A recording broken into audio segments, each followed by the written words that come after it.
আজিরা সোনার ময়নারা, ও আমার আব্বা জানেরা, ইমাম হোসাইন রাদিয়াল্লাহু তাআলা আনহু ৭২ জন কাফেলাকে নিয়ে ওই কারবালার ময়দানে তাবু গাঁথতে বললেন।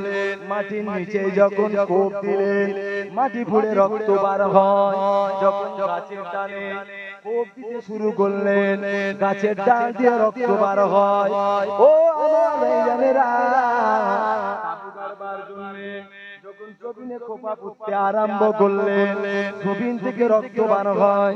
গাছের ডালে যখন বাঁধবেন, গাছের ডালে কোপ দিলেন, গাছের ডাল দিয়ে রক্ত বার হয়। ও আমার ভাইজানেরা, ইমাম হোসাইন বললেন, কি ব্যাপার, আমি তো কিছু বুঝতে পারি না, জমিনে কোপ দিলাম, জমিন দিয়ে রক্ত বার হয়, গাছের ডালে কোপ দিলাম, গাছের ডাল দিয়ে কেন রক্ত পড়ে? আমার সাথী সঙ্গীরা, একবার কি খোঁজ নাও বাবা, এই জায়গাটার নাম কি? এই জায়গাটার নাম কি? ও আমার ভাইজানেরা, যখন খোঁজ নেওয়া হলো, একজন ব্যক্তি বললেন, এই জায়গাটার নাম হলো কারবালা, এই ময়দানটার নাম হলো কারবালা। এই পাশে যে নদীটা আছে, এই নদীটার নাম হলো ফোরাত নদী।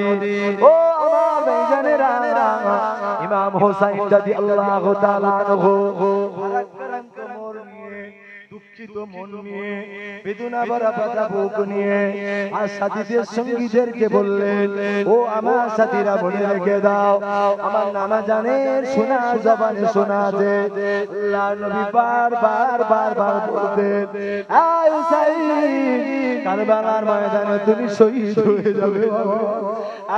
আমার সাথীরা, একটা বার মনে রেখে দাও, এটাই বলে সেই কারবালা। আমার নানা জানের কথাটা আমার মনে পড়ে গেল। ও আমার সাথীরা, একটা কদম বাড়িও না বাবা, এই জায়গায় তাবু গেড়ে ফেলো, আমরা এখানেই রাত কাটিয়ে দেব। আল্লাহ যেটা করে, ও আমার ভাইজানেরা, ইমাম হোসাইন যখন ওইখানে তাবু কাটতে আরম্ভ করলেন, ও আমার ভাইজানেরা, ইমাম হোসাইন কারবালায় পৌঁছেছেন, এই সংবাদ বাবা মাত্র এজিদের সেনাবাহিনীরা এবং কুফানগরীর প্রেসিডেন্ট ইবনে জিয়াদের লোক লস্করেরা, ইবনে জিয়াদের লোক লস্করেরা আর এজিদের সেনাবাহিনীরা প্রায় 5,20,000 30,000 সৈন্য নিয়ে গোটা ইমাম শিবিরটাকে ঘিরে ফেলেছে। ও আমার ভাইজানেরা, যখন গোটা ইমাম শিবিরটা ঘিরে ফেললেন, ইমাম শিবিরের চারপাশে এজিদের সেনারা দাঁড়িয়ে গেল। 4-5,000 সেনা ঘিরে ফেললো।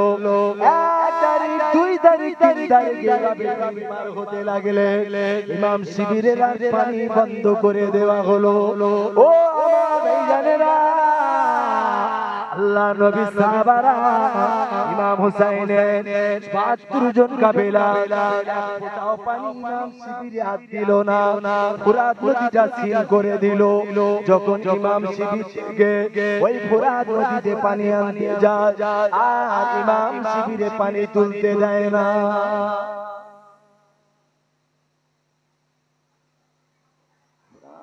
ইমাম শিবির থেকে যখন ফোরাত নদীতে পানি আনতে যাচ্ছে, ফোরাত নদী থেকে এজিদের দলবলের আর পানি তুলতে দেয় না। তোমাদের জন্য এক ফোঁটা পানি এখান থেকে আর উঠবে না, দেওয়া হবে না। একদিন, 2 দিন, 3 দিন, এইভাবে দিন পার হচ্ছে। ইমাম শিবিরে পানির জন্য হাহাকার, পানি পানি। সর্বোপরি যখন 9 তারিখ রাত, 9 তারিখের দিন 10 তারিখের রাত পড়লো, ওই দিন রাত্রে ইমাম হোসাইন রাদিয়াল্লাহু তাআলা আনহু চিন্তা করলেন, আর হবে না। ইমাম শিবিরে রাত নেমে আসলো। ইমাম হোসাইন বললেন, তাবুর বাতিগুলো সব বন্ধ করে দাও। কোথায় আছি আমরা?